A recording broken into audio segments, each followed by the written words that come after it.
Esta segunda sesión quiere afrontar una cuestión de la que tengo la impresión de que en la pastoral familiar habitual no se suele tratar y queda solo como un eslogan bonito, pero como sucede a veces con los eslóganes, uno lo escucha y dice qué bonito, ¿y ahora qué hago? ¿Ahora qué hago con este eslogan? Entonces, de lo que quiero hablar es de qué modo el matrimonio es un camino de santidad. Saben que esa afirmación de que el matrimonio es un camino de santidad se encuadra en el contexto de lo que decía el Concilio Vaticano II, de que todos los bautizados, por el hecho de estar bautizados, estamos llamados a la santidad. Pero claro, yo no sé qué piensan ustedes, pero yo pienso en mi propia vida y digo, una cosa es estar llamado a la santidad y otra cosa es que yo haya escuchado esa llamada personalmente. O sea, a veces la llamada universal a la santidad parece que resuena un poco en el vacío. Sí, se dice que todos tenemos que ser santos, pero se dice, ¿y eso cómo se hace, no? Cuando el Concilio Vaticano II insiste en la llamada a la santidad, lo hace insistiendo en que la santidad es sobre todo un don de Dios, que es Dios quien nos da la luz y la fuerza para que podamos vivir nuestra vida en ese horizonte que es el horizonte de la santidad. Pero sucede un poco lo mismo. ¿Dónde está esa luz y dónde está esa fuerza? Entonces, por otro lado, estamos siempre aproximándonos así un poco despacio al tema. De la santidad se dice con razón que es personal e irrepetible. Sucede un poco como con la vocación, que es una categoría, la categoría de vocación, que habla de la historia personal que cada uno recorre junto a Dios. Pero se dice también, con razón, que aunque cada vocación es irrepetible, tienen normalmente categorías comunes. Pongo un ejemplo que solo afecta a dos de los presentes. O sea que don José Pablo parece que tiene vocación sacerdotal. Digo que parece porque de momento es diácono. Pero, claro, si uno llega a diácono, da más que esperanzas de que tiene vocación sacerdotal, porque si no, no estaría aquí con esa sotana tan elegante puesto en primera fila. Entonces, su vocación y la mía son irrepetibles y cada uno tenemos nuestra propia historia personal de relación con Dios, nuestra propia historia, pero es evidente que el modo en el que nosotros vamos a corresponder a la historia de amor con Dios va a ser similar. Está muy marcada por la realidad de que vamos a ser los dos, yo ya lo soy, él lo será en pocos meses, si Dios quiere, sacerdotes. Cada uno tiene su propia llamada a la santidad, pero ¿qué significa ser llamado a la santidad como esposo, como esposa? O sea, ¿qué significa, en definitiva, afrontar la aventura del matrimonio, esa aventura de la que hablábamos en la sesión anterior, que uno tiene que ir aprendiendo a lo largo de toda su vida, conscientes de que forma parte de mi historia de amor con Dios y que forma parte de mi camino de santidad, de mi llamada a ser santo.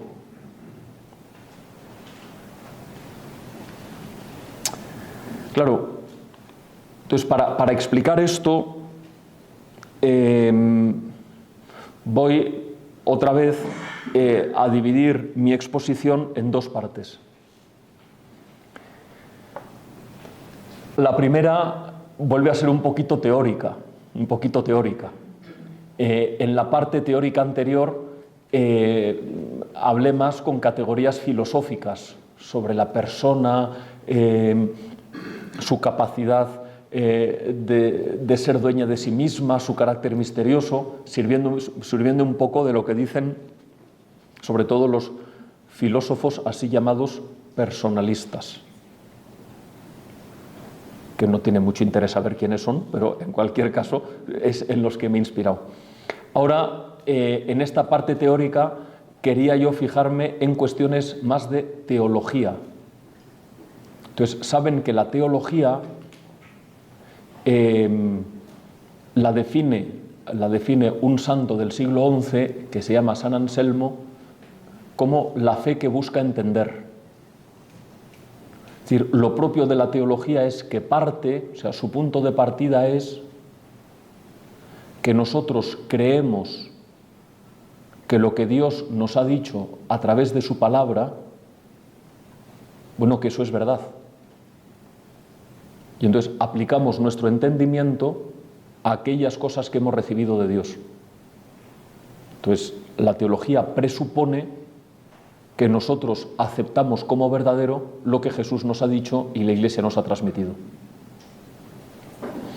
Y por eso sigo haciendo propaganda de libros. Se encontrarán a la salida unos manualitos muy pequeños que todos se titulan Buscando entender, que son libros que buscan presentar las distintas ramas de la teología de una manera muy asequible, pero eso haciendo teología. Partimos de lo que Dios nos ha dicho y a partir de ahí vemos cómo hemos razonado para entender mejor nuestra vida y para entender mejor a Dios.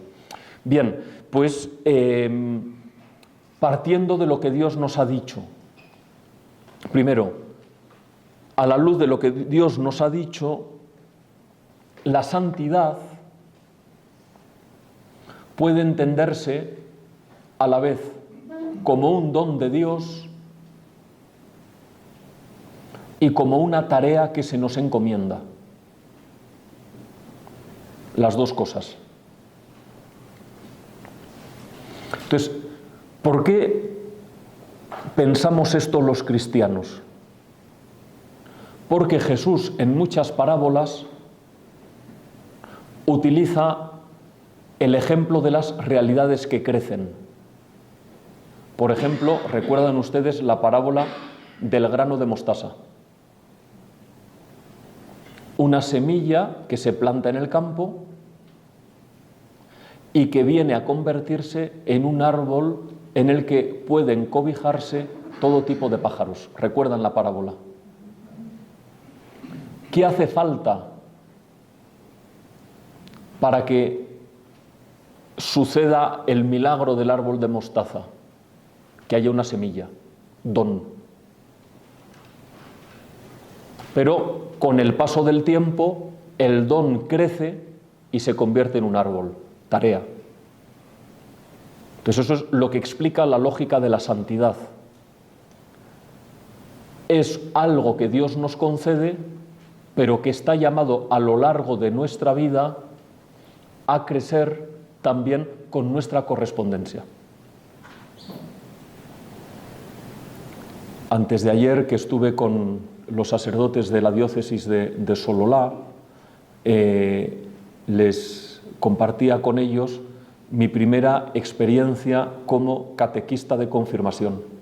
Yo entré en el seminario de Madrid y me mandaron a parroquia y me dijeron, catequista de confirmación. Entonces tenía ahí delante unos adolescentes un poco salvajes, ahí, ¿no?, delante, y me dieron, para que les diese catequesis, un libro cuyo primer tema, es del único que recuerdo, el primer tema se titulaba así: es muy fácil nacer persona, es muy difícil llegar a serlo. Y dije, ¿y cómo explico yo esto a los adolescentes, no? Pero me parece que se entiende muy bien lo que se quería transmitir. Para ser persona basta nacer. Es más, ni siquiera nacer, basta ser concebido. ¿Qué es lo que se quiere decir con que es muy difícil llegar a serlo? Que pasan los años y uno pone aquí una imagen de Santa Teresa de Calcuta y aquí una imagen de Hitler y dice, hombre, son distintos. Los dos nacieron personas, pasaron los años y se ve que uno creció como persona fantásticamente y otro se convirtió en un monstruo. Es fácil nacer persona, es difícil llegar a serlo. Vale lo mismo para la santidad. Es fácil nacer santo, basta que nos bauticen. El día del bautismo se nos incorpora a Jesucristo, se nos hace hijos de Dios, templos del Espíritu Santo, y en nuestra alma vive la gracia de Dios, que es una participación en la naturaleza divina. ¿Qué hemos tenido que hacer nosotros para ser bautizados? La inmensa mayoría de nosotros, nada. Lo hicieron nuestros papás. ¿Y qué tuvieron que hacer nuestros papás? Casi nada. Llevarnos a la iglesia a que el sacerdote o el diácono echase agua sobre nuestras cabezas. Más fácil imposible. Ahora, si aquí ponemos en una imagen Santa Teresa de Calcuta y aquí me ponen a mí o se ponen cualquiera de ustedes, dicen, quizá no es lo mismo, ¿no? Es fácil ser santo, es difícil llegar a serlo. Eso es lo primero que enseña la teología, que cuando pensamos en la santidad tenemos que pensar en términos de don y en términos de tarea. Segunda cuestión. Fíjense que nos sirve el ejemplo del bautismo. Nos sirve el ejemplo del bautismo y nos sirve el ejemplo de la semilla. Empezamos con el ejemplo de la semilla. ¿Por qué el árbol del que se habla al final de la parábola es un árbol grande en el que se cobijan todos los pájaros? Porque la semilla que se sembró es la semilla de un tipo de árbol que es capaz de crecer. Si en vez de haber sembrado una semilla de mostaza, se hubiese sembrado una semilla de orquídea, pues hubiese salido una fantástica orquídea, pues no sé, para meterla en un barco y mandarla a Europa y ganar dinero con ella. Digo, pero ahí pocos árboles hubiesen podido, pocos pájaros hubiesen podido cobijarse. Según cual sea la semilla, surge el resultado. Lo que dice la teología es que la raíz de la santidad cristiana, de la santidad, es siempre una raíz sacramental. ¿Cómo recibimos nosotros el don de Dios que nos permite ser santos? Siempre a través de los sacramentos. Nosotros somos santos desde el día del bautismo, sacramento. Y además el sacramento, como la semilla, lleva su propio ADN, que nos explica cómo tenemos que desarrollarnos. Les voy a contar un chiste. A ver, vamos, digo que es un chiste para que se rían al final. Digo, porque es muy malo. O sea, lo anuncio, digo, porque si no es muy difícil que se rían, ¿vale? Entonces, cuentan de un viajero español que decidió recorrer el mundo. Y entonces, un viajero español, que en fin, que como buen español de aquellos tiempos, pues era católico, era de religión católica. Y entonces él pues comenzó a viajar por el mundo. Y cuando volvió a España, fue a ver al que hasta entonces había sido su confesor y le dijo: Padrecito, he perdido la fe. Entonces le preguntó el padrecito, dice: ¿y por qué? Dice: pues mire, digo, porque en mi viaje me encontré con los musulmanes, con pueblos musulmanes, y esos sí que se toman en serio su fe en Dios, porque por Dios son capaces de hacer hasta la guerra santa. Rezan mirando a la Meca 5 veces al día. Dice, y nosotros no somos capaces ni siquiera de ir a misa los domingos. Pero es que además, dice, luego fui a la India y me encontré allí con los faquires, los sacerdotes de los hindúes, y esos dormían en unas camas de pinchos y hacían unas penitencias terribles y apenas comían. Y nosotros no somos capaces ni siquiera de no comer carne 5 viernes al año.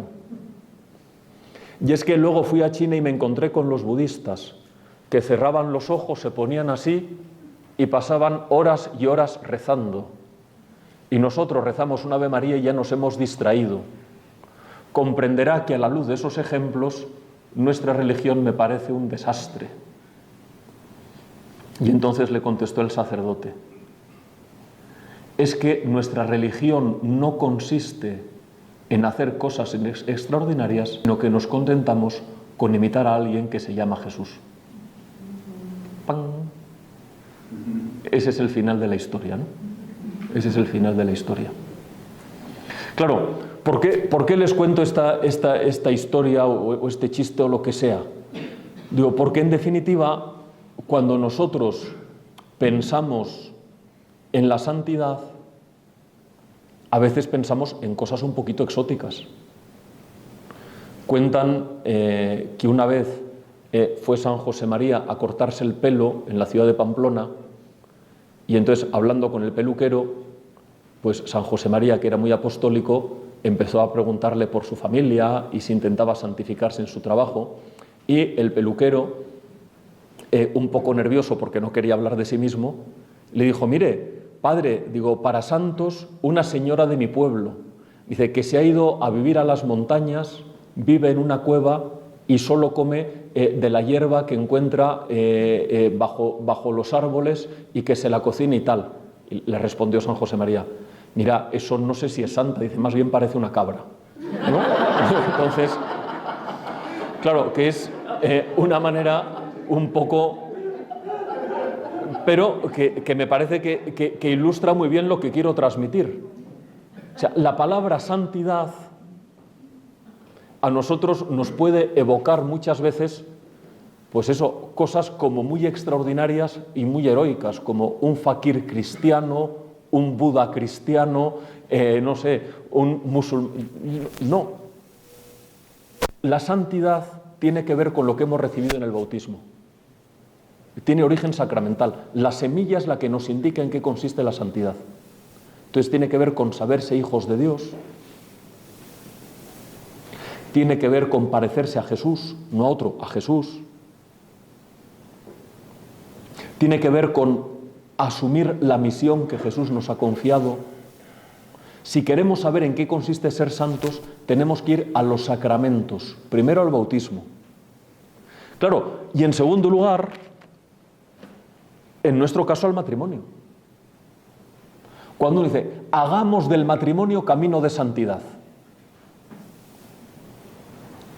Bueno, pues antes de pensar en una lista de deberes propios más de un manual de autoayuda o de mejoramiento personal, pensemos qué es lo que nos dona el sacramento del matrimonio.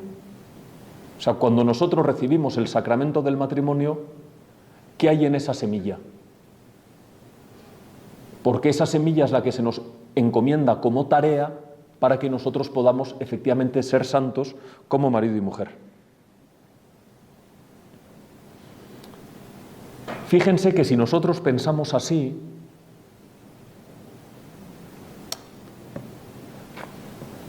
Yo no sé si acá cuando uno hace un dulce tiene la tentación de ponerle encima una guinda.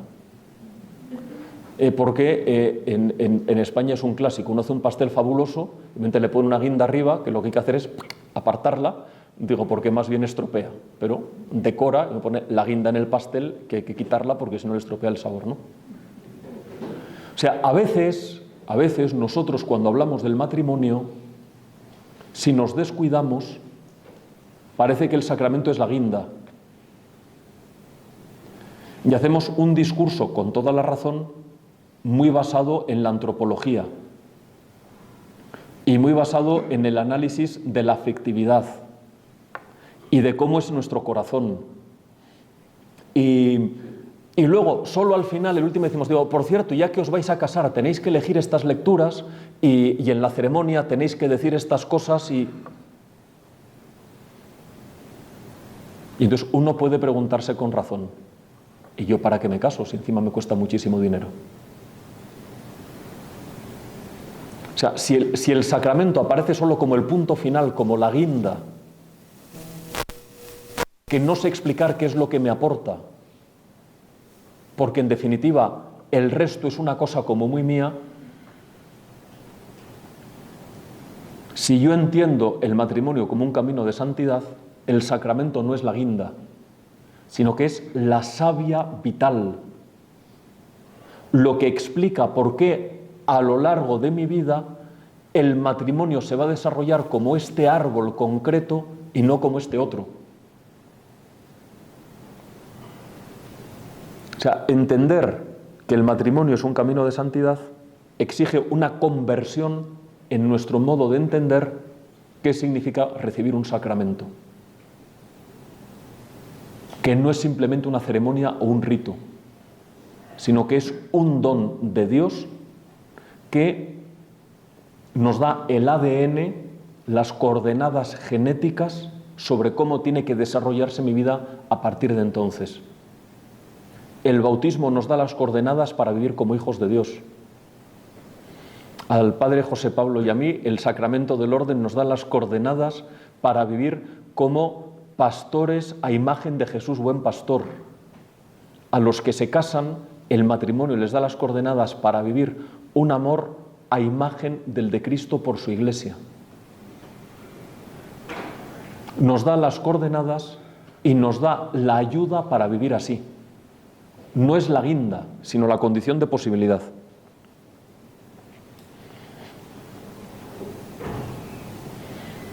O sea que la santidad, estamos siempre en la parte teológica, la santidad es un don y es una tarea, el don se nos da a través de un sacramento.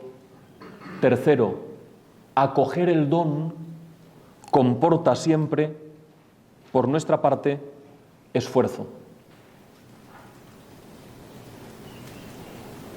O sea, los dones de Dios, las personas los acogemos esforzándonos por hacerle sitio en nuestro corazón.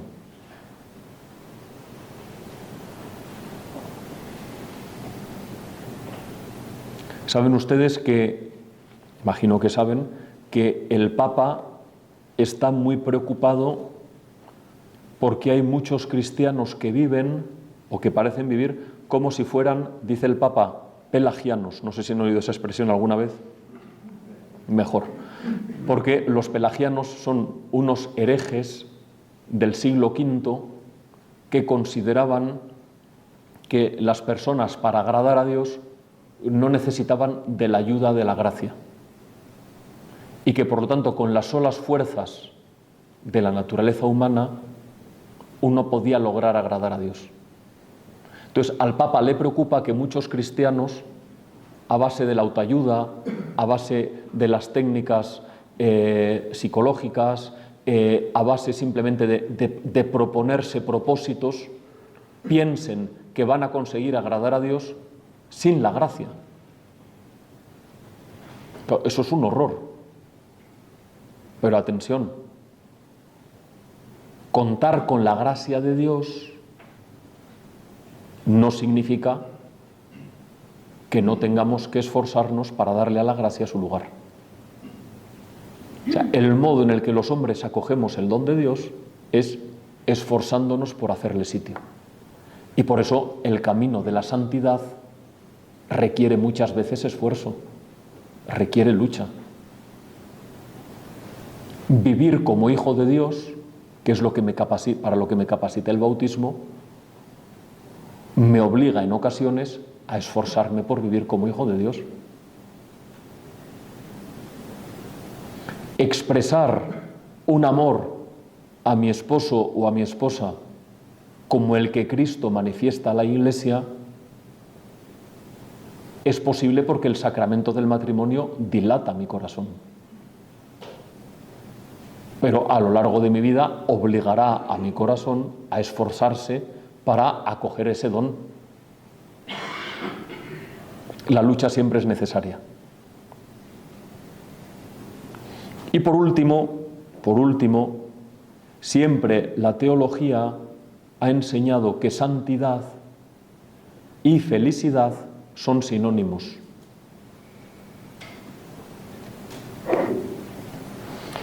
Y por eso, para afrontar la vida en clave cristiana, hay que acostumbrarse a manejar una noción de Santo Tomás de Aquino, que es la noción de bien arduo.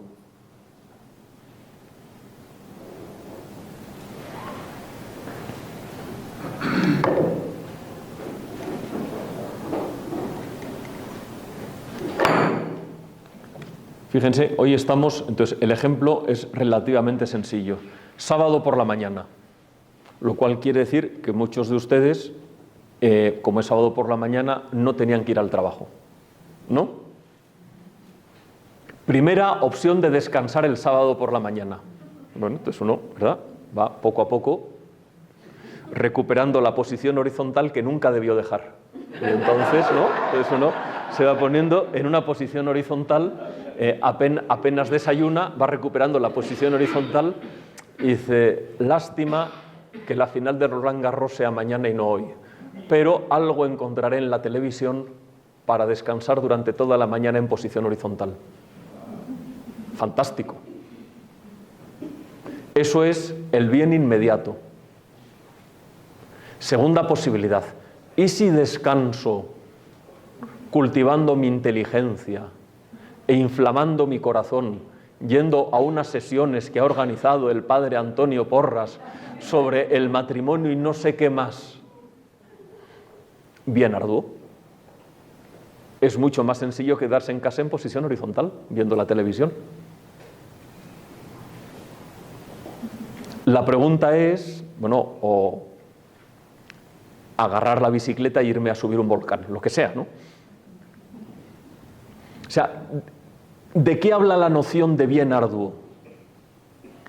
Habla de aquellas cosas que construyen a la persona a condición de que la persona venza la tentación de permanecer en posición horizontal. Entonces, la santidad tiene que ver con el bien arduo.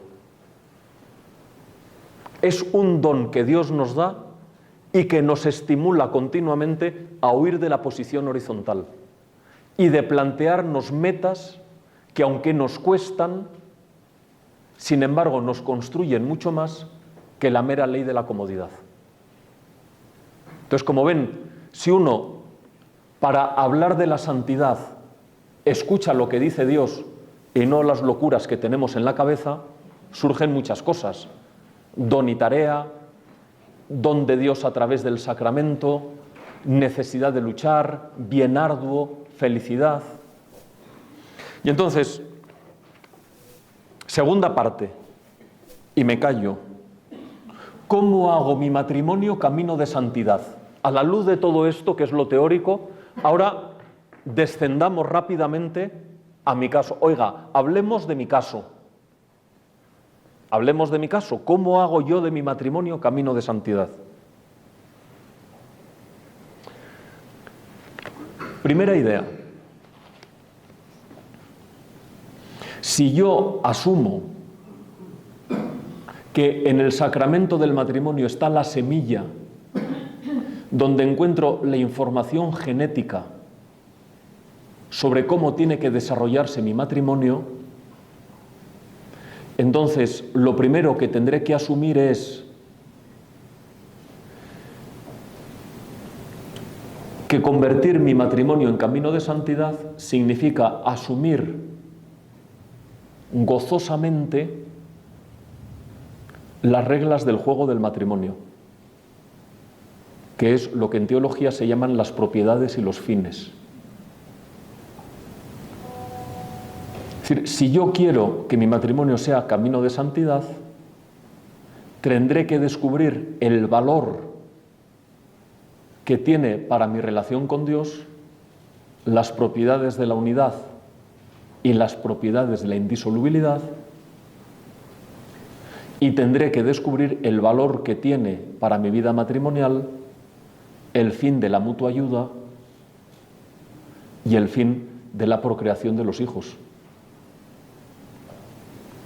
Unidad, indisolubilidad, mutua ayuda, procreación y educación de los hijos son como el marco o los elementos en el que yo estoy llamado a corresponder de modo específico al amor que Dios me tiene. Mi historia de amor con Dios no es ajena ni al amor a mi esposa, ni a la preocupación por los hijos, ni al deseo de educarlos adecuadamente. Todo eso forma parte de mi camino de santidad, porque mi santidad viene definida por lo que he recibido en el sacramento del matrimonio, que son, en primer lugar, las propiedades y los fines. Y eso es lo que marca mi estilo de vida, mis prioridades, porque aquí, en estas reglas del juego, este es el tipo de árbol que Dios quiere que salga de mi propia vida, el que tiene en su semilla estas propiedades y estos fines.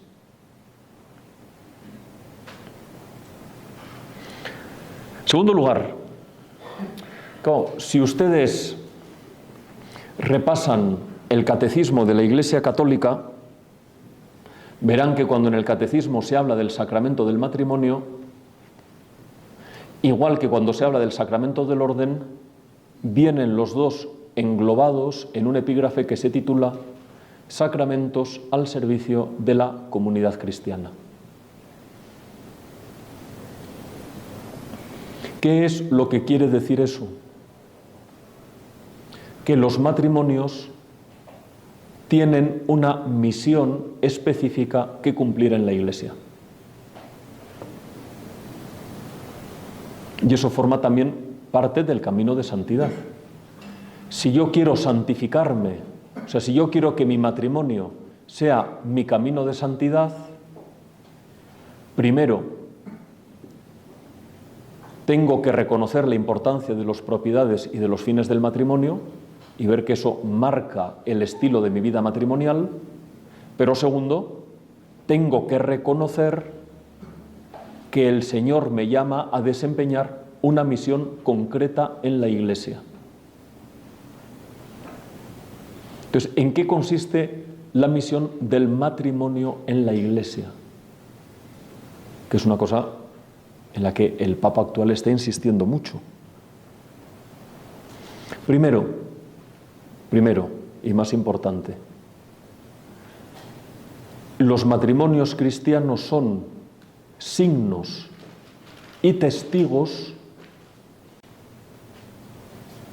de una característica específica del amor de Dios, y es que es un amor que es fiel hasta la muerte.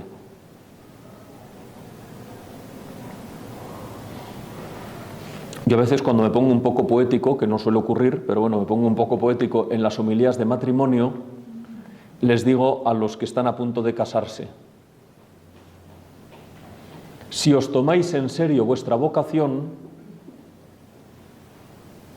cuando a mí, sacerdote, alguien me preguntase ¿cómo nos quiere Dios?, yo tendría que poder decirle: ¿ves cómo se quieren esta pareja?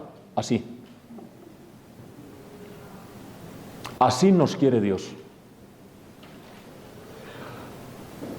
El sacramento del matrimonio es la visibilización en esta tierra de cómo nos ama Dios.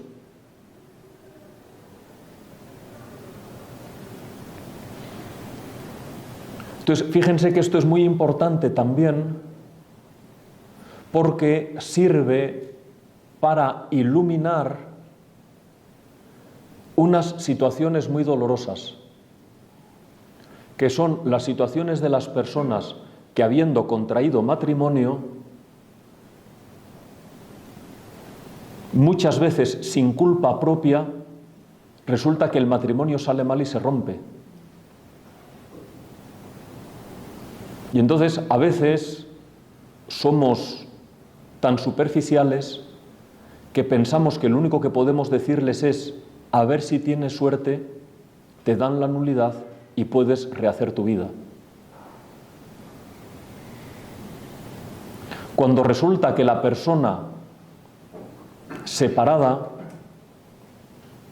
porque sin culpa suya o en parte por culpa suya, el matrimonio no le ha salido bien, sigue siendo o puede seguir siendo testigo del amor de Dios, que a pesar de la infidelidad de su pueblo, él sigue siendo fiel al compromiso previamente contraído y por eso no vuelve a casarse.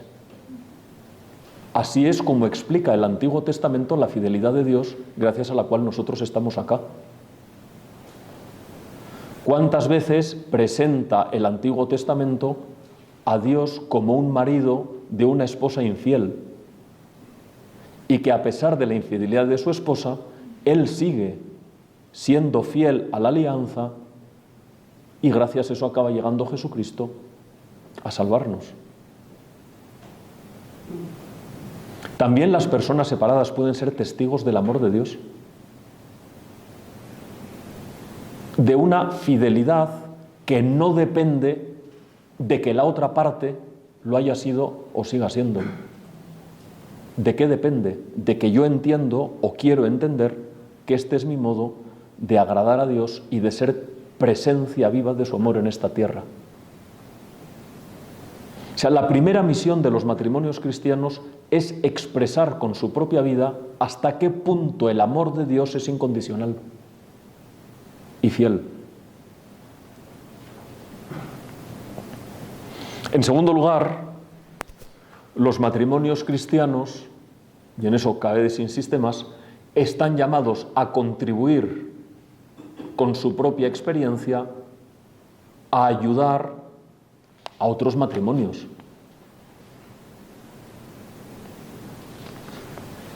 Parece de sentido común que si la inmensa mayoría de los bautizados son llamados por Dios al camino del matrimonio, para ser acompañados en ese camino o ser preparados en ese camino, se encuentren con la ayuda de aquellos que ya están viviendo esa vocación. O sea, lo que no tiene ningún sentido común es que de los matrimonios se ocupen solo los sacerdotes. Es que es raro. O sea, es muy raro, sería muy raro. Lo que pasa es que como quizá llevamos siglos siendo raros, nos hemos acostumbrado. Digo, pero es raro. O sea, es muy raro, honradamente. Entonces, descubrir que el sacramento del matrimonio es un sacramento al servicio de la comunidad significa que yo debo asumir, cada uno según sus circunstancias, sus posibilidades, la tarea de decir, oiga, que Dios cuenta conmigo para ayudar a otros en la vivencia de este camino.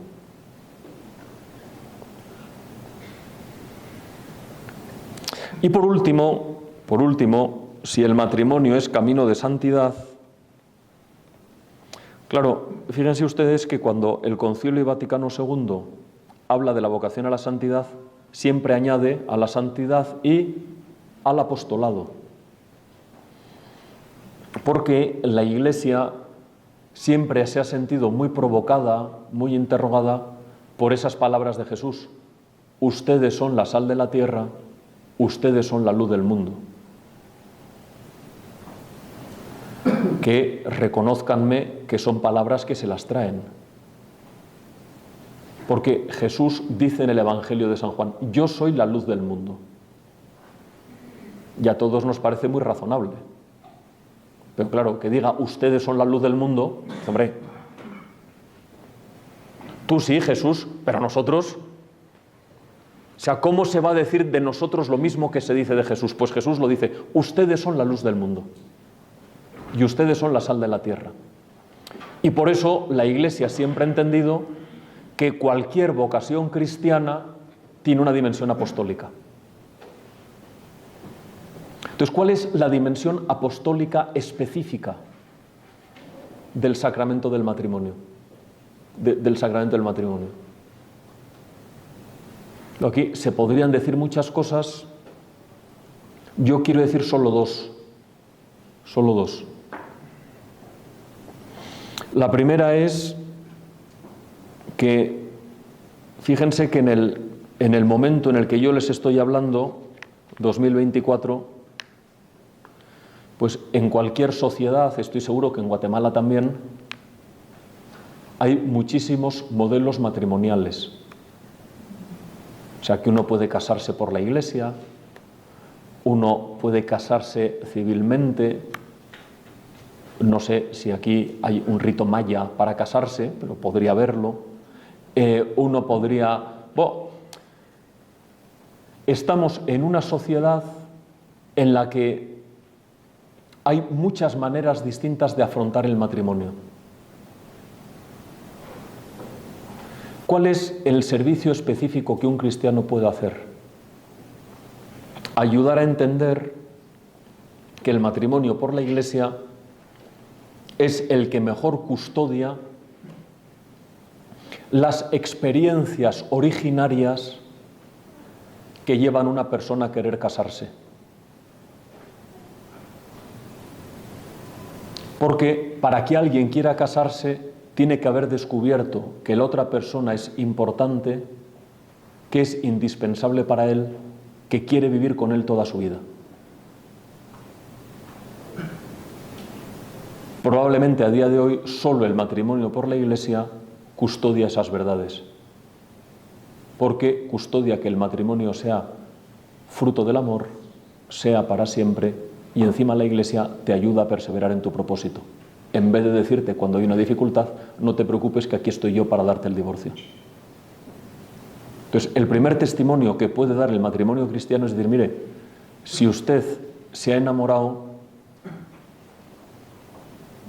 venga con nosotros, porque aquí es donde su amor va a estar más protegido y va a estar más alimentado. Eso es lo primero que puede hacer un cristiano, un matrimonio cristiano, si verdaderamente ha entendido la riqueza de lo que está viviendo. Y lo segundo que puede hacer un matrimonio cristiano, entre otras muchas cosas, pero es lo último que quiero decir, es recordar eso que se ha dicho siempre, siempre se ha dicho, que la familia es la célula básica de la sociedad. O sea, que cualquier sociedad solo funciona bien cuando se protege la familia. Y ahí los cristianos deberíamos ser, creo que estamos llamados a ser, unos auténticos defensores de cualquier iniciativa, venga de quien venga, que proteja a la familia. Porque sabemos que protegiendo a la familia protegemos a la sociedad.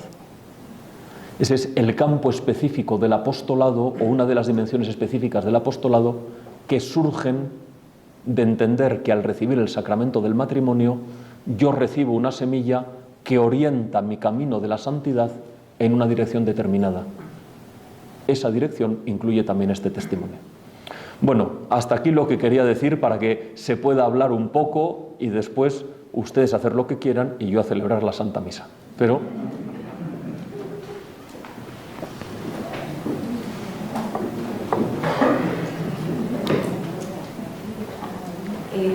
Padre Ricardo, una preguntita. Me extrañó que no hablara nada que uno como cónyuge tiene la obligación ante Dios de llevar a su esposo o a su esposa al cielo, o está implícito en todo lo que dijo. completamente implícito.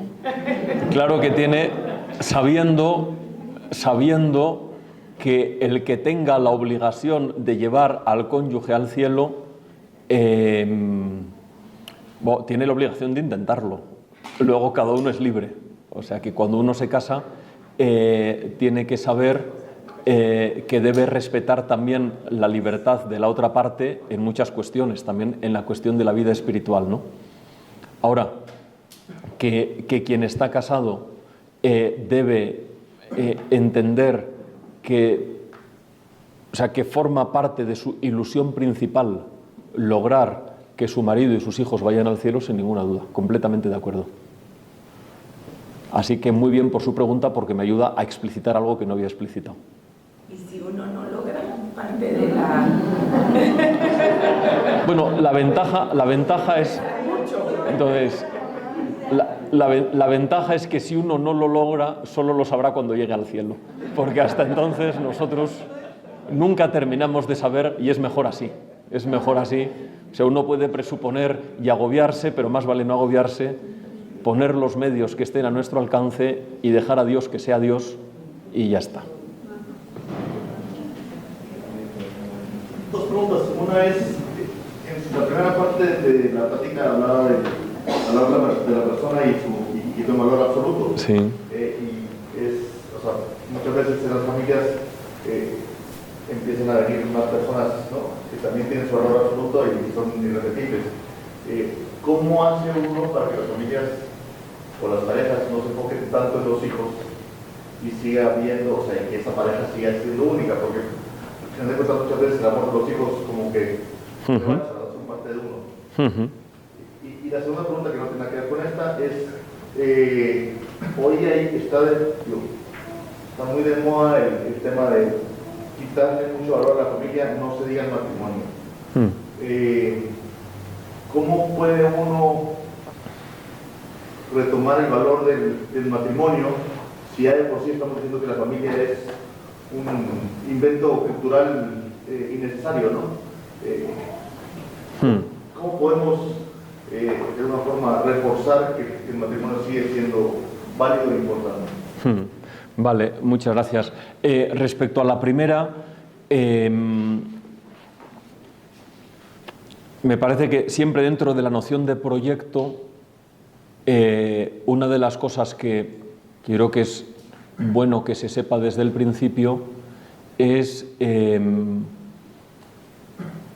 lo que constituye verdaderamente al matrimonio es el amor entre el marido y la mujer, y que ese amor es el motivo por el que surge el matrimonio, es el ingrediente esencial de la felicidad a lo largo del matrimonio y por consiguiente es el elemento esencial también del camino de santificación. Entonces, como siempre en todos los caminos hay tentaciones, entonces todas las tentaciones, claro, para que tengan éxito tienen que aparentar que son buenas. Entonces, la tentación de dar prioridad a los hijos respecto al marido o a la mujer es un clásico. Es un clásico y que además, tiene muchas razones que hacen que sea una tentación en la que sea fácil de caer. Entre otras cosas, la fuerza que tiene ver al fruto de las propias entrañas. Luego hay otras más exóticas, y es que normalmente los hijos son más fáciles de convencer que el marido o la mujer hasta que llegan a la adolescencia. O sea que luego, cuando los hijos llegan a la adolescencia, uno se da cuenta lo simpático que era el marido o la mujer, que se la había olvidado, ¿no? Pero bueno, entonces motivos hay, pero es una tentación. O sea, que bien dicho, porque eso hay que defenderse con esa tentación, también sabiendo que lo que más educa a los hijos es que sepan que son segundos en el orden del amor. O sea, que a un hijo saber que mi mamá quiere más a mi papá que a mí, le viene fenomenal. O sea, eso le ayuda al hijo muchísimo, mientras que lo contrario le puede convertir en un tirano. Entonces, y luego, para hablar del valor de la familia en un momento cultural en el que parece que nos hemos vuelto medio locos, yo lo haría al revés. O sea, me parece que volveremos a entender el valor de la familia cuando recuperemos el valor del matrimonio. O sea, porque en definitiva el matrimonio se basa en unas experiencias originarias que hoy nos están queriendo negar. O sea, hoy nos están queriendo convencer que nuestro corazón no está hecho para querer a una persona y para entregarse, sino que nuestro corazón está hecho solo para disfrutar egoístamente de todo tipo de relaciones. Entonces, la gran tarea del cristiano, yo a veces lo digo así de una manera gráfica, es hacer descubrir al hombre de hoy que en su interior anida el hombre de siempre, que es el verdadero. Entonces es el problema, que tenemos una cultura que ha sofocado o que pretende sofocar algo que está en nuestro interior grabado por el Creador. Entonces, nuestra tarea, ¿cuál es?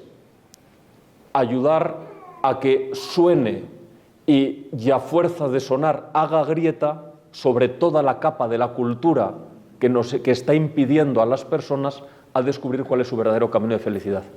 Pero lo entenderán mejor si parten de la experiencia originaria del amor, de la que surge la familia. Porque si no, de la manera contraria, parece que estamos apostando por modelos organizativos de la sociedad, cuando nosotros de lo que estamos hablando es del modo en el que las personas somos realmente felices. Me parece. Sí, un libro que ha estado leyendo últimamente se llama Amor Líquido, de un tal Zygmunt Bauman. Siempre. Y yo quería saber, como católicos, qué son las herramientas que tenemos contra este amor indulgente que, como vemos hoy en día, que es pasional, muy fugaz, transaccional casi cada rato, ¿verdad? ¿Qué es que podemos hacer y qué es que nos da nuestro fe contra este tipo de... O sea, antes de hablar del antídoto de nuestra fe, le recomiendo a otro filósofo que me parece a mí que es, yo no sé si es cristiano, es de origen coreano y vive en Alemania, que se apellida Han, H-A-N, Byung Chul Han. Sí, ¿no? Le suena, que es como el antídoto, porque Byung Chul Han no habla estrictamente de esto, pero lo que hace es analizar la situación en la que nos encontramos en la actualidad por habernos creído a los que hablan del amor líquido, a los que hablan de la ligereza, a los que hablan de todo este tipo de cuestiones. ¿Cuál es el resultado? Que el hombre de hoy es un hombre cansado, sin capacidad de ilusión, que necesita redescubrir y se ilusiona por cosas pequeñas que antes dábamos por supuesto. Por ejemplo, tiene un libro sobre la importancia de la jardinería. Dice, ¿cómo es posible que el hombre de hoy se encuentre tan feliz cultivando unas plantas cuando lo ha hecho toda la vida? Dice, porque haciendo ese tipo de cosas descubre una naturaleza que la había convertido simplemente en un producto. Tiene otro análisis de las consecuencias de la pornografía increíble. O sea, hay filósofos que ponen de manifiesto que este tipo de nociones, o sea, ¿qué es lo contrario del amor líquido? La noción de bien arduo de Santo Tomás. Es decir, o sea, lo que usted, señor Bauman, me está proponiendo es la felicidad sin coste ni esfuerzo. Y entonces, ¿cuál es el coste? Que yo cada vez estoy más hastiado y cada vez necesito experiencias más fuertes para necesitarme feliz. ¿Por qué? Porque a fuerza de no esforzarme y de no apostar por nada concreto, todo acaba escapándoseme de entre las manos. Entonces me parece que la noción de bien arduo, la idea de que el hombre experimenta mayor felicidad entregándose que recibiendo y ayudar a las personas a hacer esa experiencia, es la mejor crítica a estas nociones de amor líquido, de amor ligero. Pero la gente tiene que atreverse a hacer la experiencia. Y ahí es donde uno puede aportar, el matrimonio cristiano o los novios cristianos pueden aportar no simplemente un discurso alternativo, sino el testimonio de la propia vida. Dice, mire, yo es que vivo de otra manera y tengo una felicidad que usted no puede negarme. Yo iría un poco por esa línea. ¿Quién es el autor de Amor Líquido? Bauman.